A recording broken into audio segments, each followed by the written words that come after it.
අයලුනි කොහමද කට්ටිය ඔක්කොම හොඳින් කියලා හිතනවා. ඉස්සරම subscribe කරලා නැත්නම් subscribe කරන් යන්න, like කරන්න, comment කරන්න. මම අද ඔයගොල්ලන්ට කියන්න ආවේ කුවේට් වල hospital වලට යන්නේකේ තියෙන විදි ගැන. මේක නිසා ගොඩාක් කට්ටිය අපහසුතාවයට පත් වෙනවා. මොකද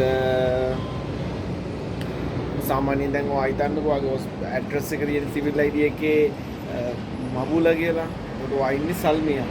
ඒකට ඔය යන්න ඕනේ ඒ අදාන් පැත්තේ ඒ පැත්තේ හොස්පිටල් එකකට තමයි. නැත්නම් මේ සල්මියා හොස්පිටල් වලට ආවට ඔයාලට ගන්න නැහැ. සල්මියා හොස්පිටල් ගන්නවා. ගන්නේ ප්‍රයිවට් ඒවා විතරයි. ඒ නිසා යාළුවනේ හොඳට දැන් ඔයා ඉන්න පැත්තත් එක්ක ඒ පැත්තට පුළුවන් තරම් ඉක්මනට ඔයාගේ සිවිල් ID ඇඩ්‍රස් එක මාරු කරගන්න. මොකද ඔයා සිවිල් ID ඇඩ්‍රස් එක මාරු කරගත්තොත් එහෙම තමයි ඉන්න පැත්තට ඔයාට මේ අඩුම ගානේ ස්පිතාලෙකට ගිහිල්ලා සිග්ලු එකක් ගන්නවත් නැත්නම් බේත් ටිකක් ගන්න දත එක එක්කමකට මොනවා හරි දෙයක් ස්පිතාලේ වැඩක් කරගන්න ඕන නම් ඒගොල්ලන්ගේ ඉස්සෝරම බලන්නේ සිවිල් ID ඇඩ්‍රස් එක. ඔයාගේ සිවිල් ID ඇඩ්‍රස් එක ඒ පැත්තට නෙමෙයි නම් ඔයාට යන්න වෙනවා වෙන පැත්තකට.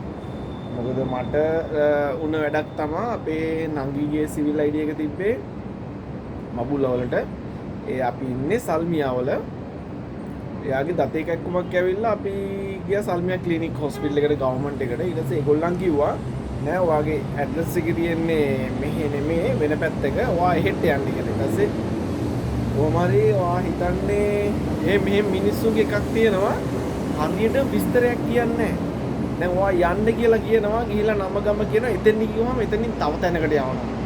ඊට පස්සේ ආයි එතෙන්දි කිව්වම නෑ මෙතන නෙමෙයි මෙතන පිරිමි විතරයි අනිත් තැනට යන්න එතන ගෑනි. කොහොම තමයි මේ විස්තරේ තියෙන්නේ. එන්න ප්‍රශ්නේ ඉතින් හරියට මොකද අර අපි චුට්ටක්වත් පොඩ්ඩක් තේරෙන්නේ නැති වුණොත් එහෙම කේස් ඉතින් මට තේරෙන්නේ නැහැ. ඉතින් මේ අක්කු ඉන්න පංගුවක් කියුන්නේ මෙලොව දෙක ඉංග්‍රීසි චුට්ටක්වත් තේරෙන්නේවත් නැහැ. ඒකයි ප්‍රශ්නේ.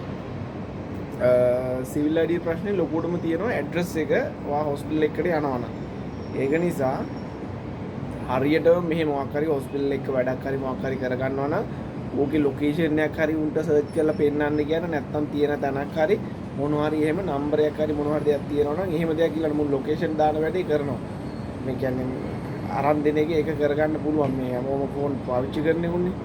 ඒක නිසා පුළුවන් තරම් ඔයගොල්ලන්ගේ ඉන්න පැත්තට සිවිල් ID එක ඇඩ්‍රස් එක හදාගන්න බලන්න. එතකොට ඔයගොල්ලන්ට හොස්පිටල් එකකට ගියොත් එහෙම ප්‍රශ්නයක් නැහැ. නැත්නම් ප්‍රයිවට් තමයි යන්න වෙන්නේ. ප්‍රයිවට් ගියොත් එහෙම එන ගණන්. දැන් ගවර්න්මන්ට් එකෙන් අනගිය රූට් කැනල් එක කරා ඒකට KD 15ක් විතර ඔක්කොම වියදම ගියේ. මොකද ඔයා පිටින් කරනවා නම් KD 75ක් විතර යනවා. ඒ කියන්නේ රුපියල් 75000ක් විතර වගේ යනවා. ඒකයි. දැන් ගවර්න්මන්ට් එකෙන් කරොත් එම් රුපියල් 15000ක් විතර වගේ වැඩේට කරගත්තා. ඉතින් එහෙනම් ඉතින් මම හිතනවා මේක වැදගත් වෙයි කියලා. එහෙනම් ෂෙයා කරලා ලයික් කරලා තියාගන්න. නැවත හම්බුම අලුත් වීඩියෝ එකකින්